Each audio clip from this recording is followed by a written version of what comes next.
Hi, it's Queensland Storyteller time. I'm Kim Dodsworth, your happy, mortal reader of quality stories. Why happy? Why mortal, you ask? Well, remember Greek mythology and those immortal characters who supposedly lived on Mount Olympus. They kept a close eye on us mere mortals down below on Earth.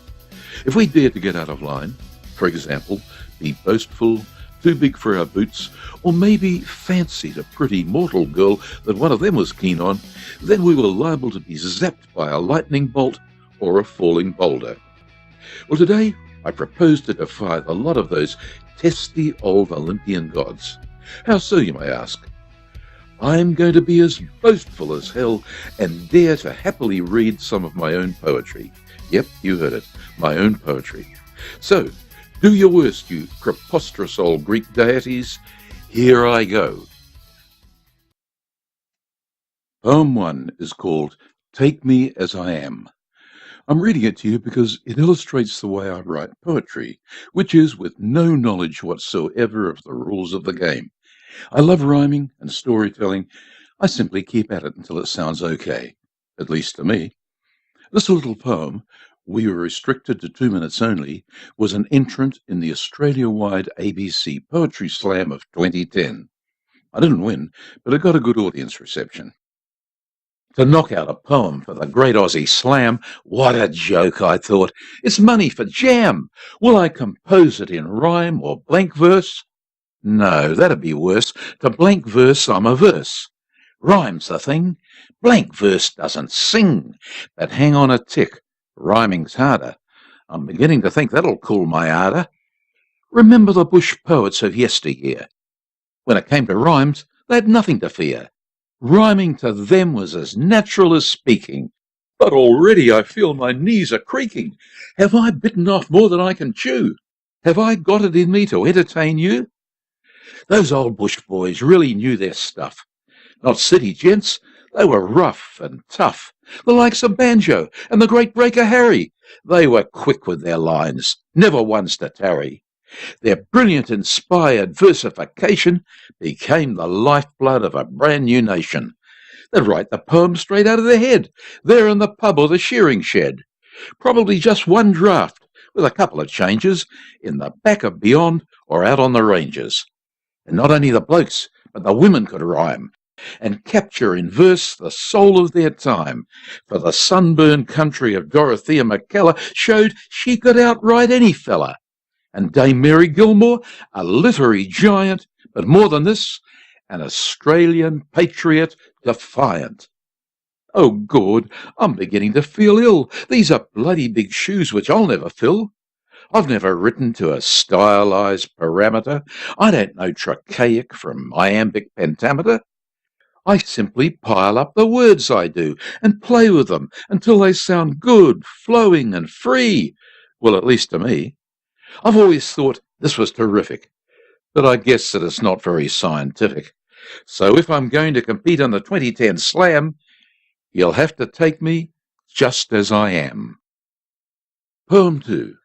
A few years back, a fisherman on the Gold Coast of Queensland was fined for feeding the pelicans. Now, this prohibition is understandable. The big birds can become dependent and also a darn nuisance. The incident was covered extensively by the media, and there were many who sympathised with the fisherman because of the way he was caught. He was dobbed in, a crime in Australia almost akin to murder. My poem, Vengeance from Above, was written at white heat. I don't like dobbers either, and accepted by the famous Ray Martin show on telly. Fisherman John and Pelican Peter love catching fish. Life couldn't be sweeter. But whether you fish for trout or for salmon, sometimes it's feast and sometimes it's famine. One day last week Pete's luck went astray, and he turned to his mate very sadly to say, "Come on, John, will you slip me a whiting? I've had a bad day. The buggers aren't biting." "Old mate," replied John, "I've had a few tries, but the fish I've hooked are all undersize. If I were to feed you, I know for a fact I'd be committing a breach of the Fisheries Act." "Stuff that, mate," said Peter a-cursin', "and bugger your act. I'm a bird, not a person. Out of my way, he said, grabbing John's catch, and swallowed it whole down his beaky hatch. A dobber passed by while Pete was a-munchin'. He thought, that bird's having minnows for luncheon, and served by John, who should know better. By crikey, I'll get him, his actions I'll fetter. And so poor John was blamed for bad Pete's crimes. An innocent party, a sign of the times. But Pete's a good mate, so dobber beware, revenge may be droppings out of the air. So when pelicans hover, dobber, you'd best run for cover.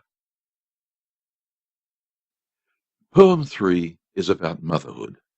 A mother cat struggles to raise her furry brood of 6 in the dank, cold lanes of Melbourne. When I was young, what did I see? Nothing but injustice and misery, living from bins in the lanes of the city, where there ain't no love and there ain't no pity. It was bitter in that litter, I tell you straight. 6 hungry kittens, a tired-out mother, and a mystery dad we'd learned to hate.